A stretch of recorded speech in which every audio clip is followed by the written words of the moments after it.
Okay, in this lecture, we're going to examine the razor view syntax in ASP.NET MVC. So you have learned that here, we can write C# code by prefixing it with an @ sign.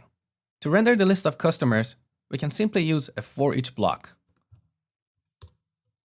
So @ sign for each var customer in model.customers. We use a code block here. This is compulsory in ASP.NET MVC views, even if what you're going to put inside the for each block is only one line. Now here, inside this block, we can either continue writing C# code, like using an if statement, or we can write HTML. So the view engine in MVC called Razor View Engine knows how to parse this syntax. Let's say we want to display these customers using list items. So outside this for each block, I use the UL tag. Let's close it here. And inside the for each block, we use li. And here we switch back to C#. So @ sign customer.name. We can also use an if block to conditionally render content. For example, if no one has rented this movie before, we want to display a custom message. So if model.customers.count is 0, code block. Here we can add a paragraph.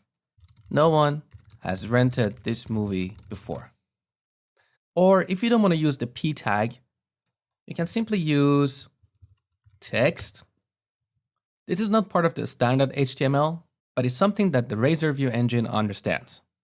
So if no one has rented this movie, this if block will render our text without any markup around it. Okay, now we add an else block here and move this UL right here. So you can see working with Razor views is pretty easy. Now, let me show you a few more techniques. Let's say here in H2, you want to conditionally add a class popular if the movie has been rented by at least 5 customers. Otherwise, we don't want to have this class here. How do we do that? First, we use a code block. So @ sign code block. Here we can write any C# code. So I'm going to declare a variable, call it class name, and initialize it like this.